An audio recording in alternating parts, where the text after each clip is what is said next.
For a long time, I had been seeing people come up with these videos where they was basically saying, listen, I'm quitting my job. I'm gonna be a full-time content creator. I'm gonna focus on that. I want to work for myself and all of this stuff.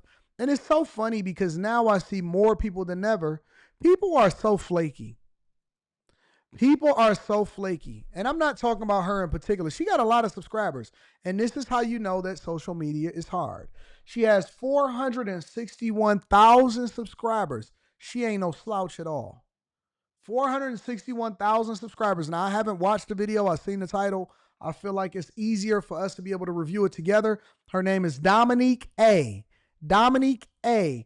461,000 subscribers. And she's saying that the influencer economy for her, in her opinion, is dead and that she's going back to nursing work allegedly. All right, so let's see if we can get into this and let's see if we can mine this out. All right, y'all, so we're going to switch it up today. I was going to do a story time, but I decided... Women love doing their hair in the camera. What is that? Decided to go ahead and switch this up, and we're just going to do like a chit-chat update video, kind of talk about a few things. Current events, I guess you guys can say, right? Current events. Y'all used to watch it. Y'all know what she is? So I already did my brows. Y'all know how that Somebody goes. This unit, I'll leave a link for it in the cards, and down below is from Beauty Forever Hair. Now they got 3 different, this one, but I wanted to try these out. Like this one, like really like the at TJ Maxx. Yeah, so let's talk, guys. I feel like this conversation I'm having today with you guys was prompted by an email that I got recently, and there's really no format to the video, so I'm just gonna jaw jack and we're just gonna do our makeup and keep it pushing. Let me just put that disclaimer in here right now. We're just gonna jaw jack and get it together. So I got an email this weekend from a company. Obviously I have some hair videos to do. Let me restart this. You guys know I've been on here for about 15 years, right? My channel started in 2029. Wow. Oh, wow. My channel started in 2009, and in 2009 I started the channel just to like comment, because I think you needed to create a channel just to leave comments and stuff like that, or like, to have conversations with people. So I started the channel in 2009. Why am I having such a difficult time saying that? Kind of weird, creepy at the same time too. So I started the channel in 2009, and around that time, again, like I said this in every video, there wasn't that many people doing hair videos. There was a couple of girls doing it. I slid in there at the right time, and I guess you can consider me one of the OGs as well. I wouldn't consider myself as like the beginners, but I definitely came in at the right time. Now, y'all know I've been doing hair influencing for years now. Like, that's kind of been like my bread and butter on here. I'll be honest with you guys, like as a hair influencer and as someone that's been on YouTube for this long, my bread and butter comes from third-party revenue or sponsorships. It's been like that for me since day one. Well, not really. Like Google AdSense checks, they be good. There was a point on YouTube land where Google AdSense checks were really, really good. Like, and I mean really, really good. Like in the beginning, the prime, until they started trying to switch everything up. Platform became oversaturated, so you kind of get lost in the algorithm. So I'm gonna be honest, as a influencer myself, my bread and butter is sponsorships. Like I'm not checking for no Google AdSense check. I'm not like looking for that Google's AdSense check, because it's never been my base. It's never been my my bread and butter. Like it's not what pays my bills. Most people that are content creators, whether you are on TikTok, YouTube, Instagram, all of that, their main and primary goal is to try to get their followers up, and so that they can try to do brand deals and get sponsorships. That's how they survive. That's how they pay their bills. That's where the majority of their income comes from. Most content creators are trying to get their followers up. That's why they're looking for likes in the algorithm and all of that, so that they can start to try to get sponsorships and brand deals. A lot of brand deals and sponsorships are drying up for a lot of people. I will say personally for me, AdSense has been, and if you're a bag chaser, I show you the numbers. I have no problem showing my numbers. It is probably, I don't want to say 50% of the revenue. I get some really good deals and some really good checks from T. Hanley. They really take care of me. All of that. But I will tell you that AdSense revenue has been up for me every single year. There has never been a year where I have not made at least 20% to 25% more minimum than the year before. So maybe it's just the way that you produce content. Maybe it's the way that you put out content. People keep saying, oh my God, it was the adpocalypse, or it was once so good. I consider myself an OG on here too. I've been doing YouTube for well over 10 years. And I will tell you that in AdSense revenue alone, we do millions. We do millions. So I would imagine that her audience and her brand was probably built in the earlier version when you didn't have to compete as hard. But today, in order for you to grow, you're going to have to separate yourself from the pack. Professor C says the economy is drying up. I disagree. I believe that the economy, the creator economy, if you know how to do it correctly, it just changes. It just evolves. But let's be very clear. It's booming.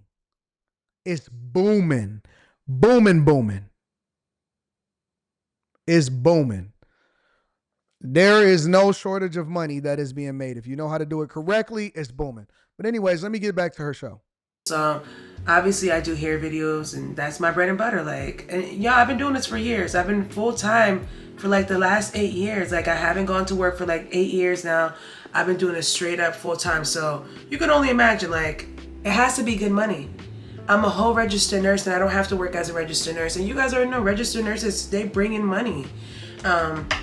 So with that being said, y'all can obviously tell, like, I'm doing well. Like, Suber says, you are in finance, Anton. Your rate is better than most. I'm in everything.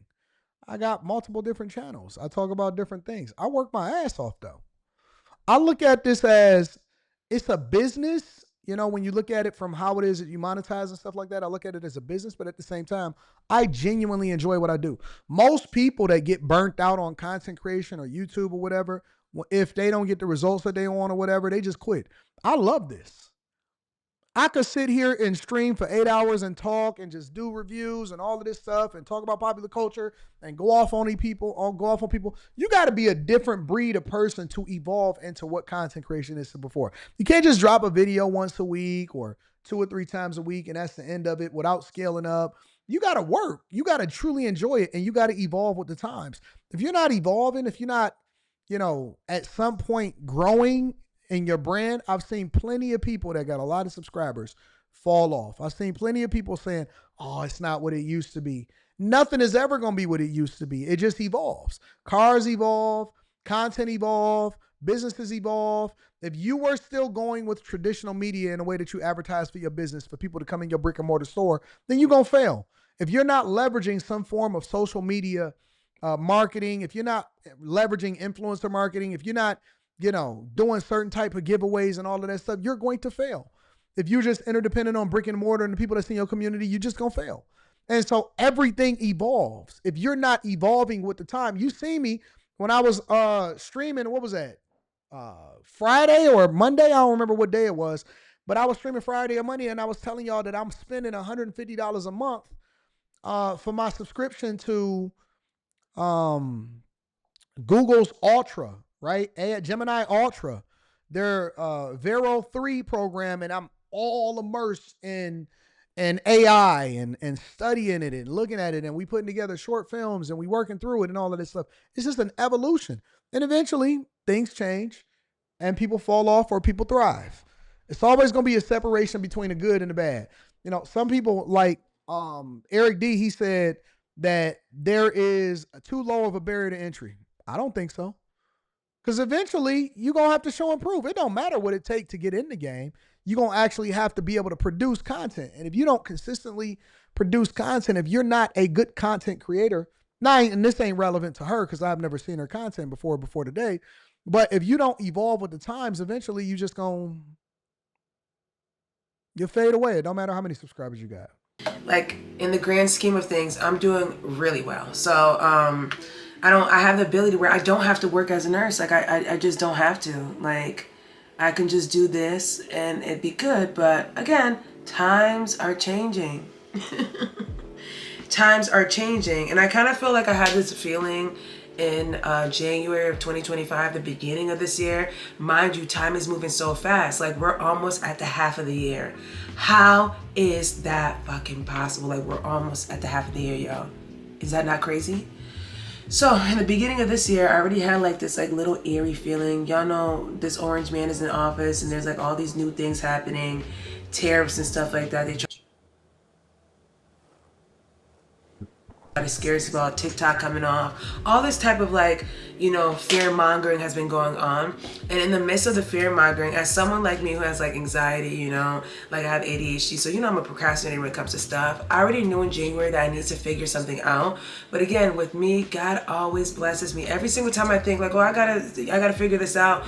God is always putting things in my pocket or putting things in my hand. So then I I kind think of so like too, Sierra. forget the goal that I had or what I need to start doing. So in the beginning of this year, I was talking to you guys about how I'm trying to prepare to pivot. And when I mean pivot in the sense that I need to go and pick up some shifts. Like, Maybe I'm she not is about going to back to sit work. here holding my glizzy in my hand and waiting for everything to fall apart.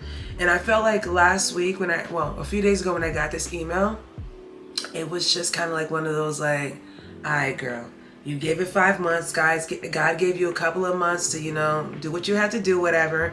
But you have to pay attention to the time. So again, I'm saying this for me. I don't know about anybody else. But I'm not the type of person to sit around and wait for things to crumble and fall. And again, like, I'm not in a bad position at all, but I just don't like to be behind. I don't want to be left behind, and I don't want to be sitting around waiting. And I'm just not that type of girl. So Sounds like she's honestly just observing it from the outside looking in, and as a person that's not familiar with her content, it sounds like she is a little bit worried, and the money is not necessarily what it used to be. And before it becomes a problem, she's trying to be proactive and solve for it. And that's why she's saying that I might need to start going back to nursing and picking up some shifts. I can tell when the money start getting weird. That's what it sounds like. I can tell when the money starts to get weird. Her name is, you said, what's her name, Kiona? Her name is Dominique A. Dominique A. She has 461,000 subscribers as of the recording of this video. the email that I got this past week was a package that I have coming in from a hair company. And again, the hair companies are my bread and butter. That's how I make my money. It's sponsorship money. I get paid my money and I go about my business. You know what I'm saying? And it's good money. Like, I'll be transparent with you guys. Like, I work as a hair influencer, and obviously my channel is a mixed channel, so I do other types of contents as well. I'll see you, OG Rihanna. I didn't know you had a body like that. Might have to invite you to the I Choose You 2 tour. Okay, OG. Vlogs, travel vlogs, stuff like that. But again, the most money that I make is through sponsorship. So in a single month with my sponsorship money, which is, like I said, my bread and butter, I can clear out about like 10K to 15K. On a good month, I can make $20,000. So, oh, that's good money. And that's, again, as a hair influencer, that's what that's I do. That's good money. What's the problem? So y'all get what I'm trying to say with this, right? So I got the email from the company, and you guys know that this orange man, All right, it sounds like they just want to rant against Trump. I don't believe that she's going back to work. This is nonsense. 15 to 20K, and on a really, really great month, 25 to 30K, that's good money, fam. That you shouldn't be in a position where you feel like you got to go back to work with that good money. Nah, I'm not going for it, and I think they want to make an excuse about Trump and all of that. If that's what she really getting, if she getting that type of money, then she should be all right. She should be fine. A low month for me and just AdSense revenue will probably be about 100,000. A down month for two channels, for the Anton Daniels channel and for the Millionaire Morning Show channel, a bad month for me would be about 100,000. If she's getting 20, 15, 10, 15, $20,000, let's just say 15,000 a month on average, that's $180,000 a year. She should be all right. Yeah, Brittany is clickbait. Yeah, that's why I said it. I seen your question. You said, what would you consider good money for? Oh, what would I consider good money for her? What you consider good money may not be good money for her. Okay, I got what you're saying, Professor. I thought you was asking me what I consider good money. Usually February is usually the slowest month of the year. When you start getting to the summer, you start scaling up into the 140s, 135, 140, 140, 150, 150, 160. By August, September, October, November, you're around encroaching to $200,000 a month. And then that don't have nothing to do with brand deals, sponsorships, anything else that you got going on outside of that. So but that's good money. That's good money. You shouldn't need to get a job, and that's not what she's saying. You shouldn't need to get a job.